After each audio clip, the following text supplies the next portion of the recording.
Hello mga ka-donuts, Megan Jico for another round of Jico Talks, and I'm with Queen of R&B herself, Kyla, and MC Einstein. Grabe din talaga. So nandito tayo ngayon sa Cornerstone Studios para sa napakinggan ko na ang Lambalak. Grabe, I like the vibe, I like the music. Grabe, mapapainda ka, mapapasaya ko. It's comeback for you. Grabe talaga. And of course with MC Einstein, no? Nahiya pag sinasabi ko sa comeback. Kasi grabe din talaga ate yung hinintay naming mga Kyla fans. Kasi I know hanggang kailan yung last mo pero it's a love song eh. Pero ito R&B vibe. At syempre sinulat ito. Syempre Einstein, di ba? Kapag Einstein matalino, eh syempre si MC Einstein ang nagsulat dito sa Lambalak. So first things first, congratulations on your new song Lambalak. What was it all about? Can you share with us kung anong kwento? How did you write this one? So ang kwento lang po. Feeling ko, hindi ko po kasi talaga, hindi ko po alam kung paano ko siya nagawa. Parang go with the flow po kasi talaga ako gumawa ng kanta. So, nagsemento lang po talaga ako sa word na lambalak. Yun lang po yung ginawa ko nung ginagawa ko yung kanta. So, feeling ko, ang pinaka-meaning po nito para sa akin is parang, um, kung may mahal kang tao na feeling mo is lahat kaya mong gawin para sa kanya. Lahat kaya mong ibigay para sa kanya. Bakit mo siya iiwan? So walang balak na mang-iwan. Parang ganun. Kyla, how was your reaction na ganun yung pagkakalap? Kasi una kong thinking is yung vibe ng song, melody. Gusto ko ba siya?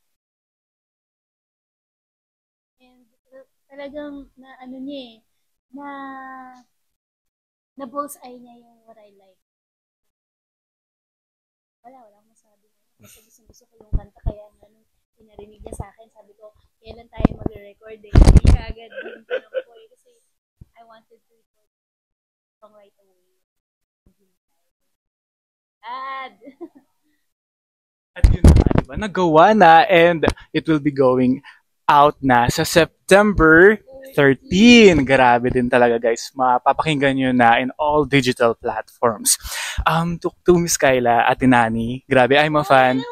Alam ko yun ate. Siyempre, may short kwento lang ako na last year ata o 2 years ago, nag-show ko sa Casino Filipino Angeles. Ako yung maraming albums that time. Natatandaan mo? So tapos ang dami na kasi nakapila. So binibilisan ko na ako hinahiya. So may vlog po kami natin kailan noon. Yes, so marami rin nag-view noon and na-touch talaga ako kasi parang heart to heart lang yung wala ako noon pero still it's a complete edition and talagang naramdaman ko yung kindness ni Ate Nani dahil talagang pinaunlakan niya ako kasi show niya yun and then grabe talaga. And of course, I'm a fan kasi sa SOP, palaging SOP ako, guys. So alam ko yung mga portion nila with JR, yung for the record constellation of stars and yung mga segment mo, yung it's my turn, yung mga SOP spotlight mo. So and of course sa party, alam ko talaga ate, Party Pilipinas din yung Shinkai prods nyo lagi kong inuulit na mimiss ko kayo eh. Ayun, how do you stay relevant?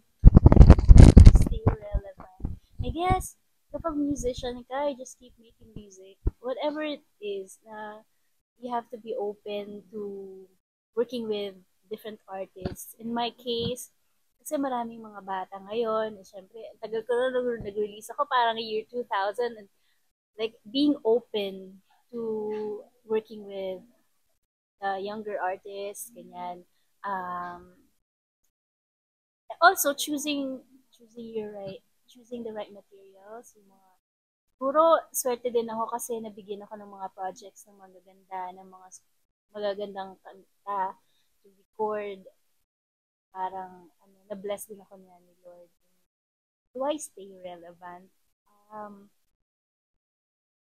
Hindi ko rin masagot exactly bakit relevant pa rin ba ako. Of course, yung comeback mo grabe ah. No, but I mean, siguro na-bless lang din ako ni Lord ng mga tao sa paligid ko. Uh, na natutulungan ako to stay relevant.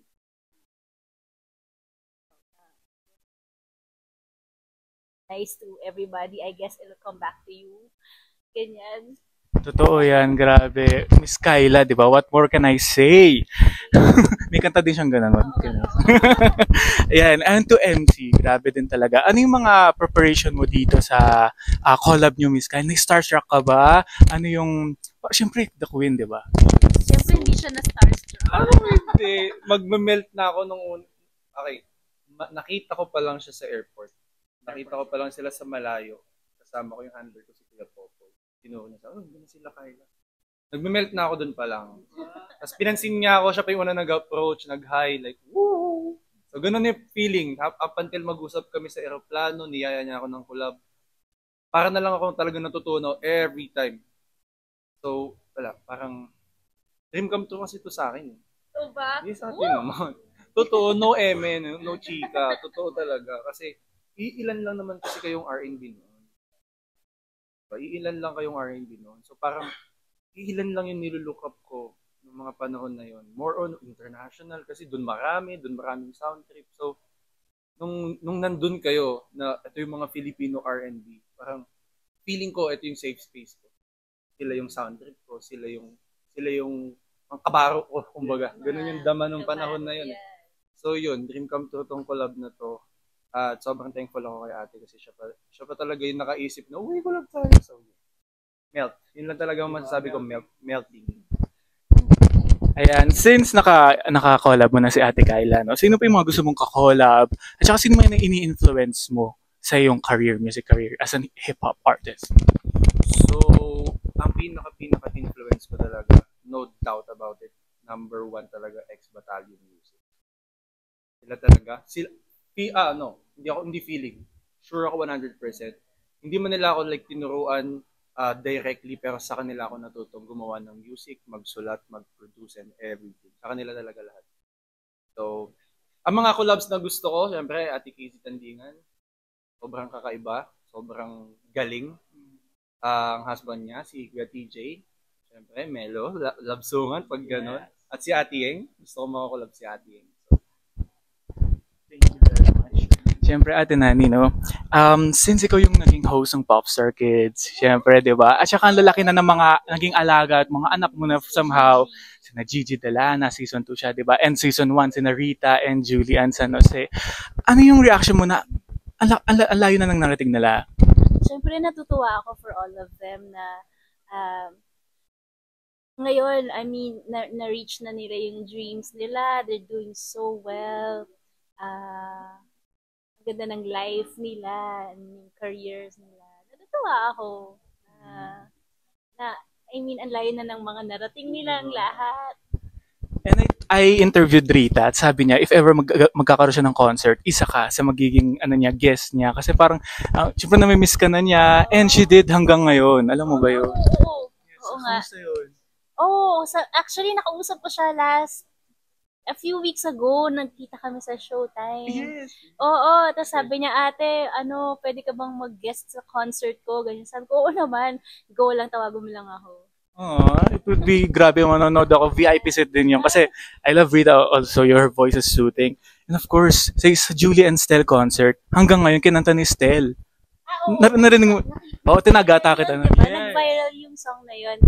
Natutuwa naman ako. Relevant ka, ate. Thank you. Kasi diba, marami pa rin humahanga sa'yo. Of course, hindi ka lang Queen of R&B. Queen of teleserye team songs ka rin. And hindi. Si Angeline! Sa GMA, ate. Sa GMA. Diba?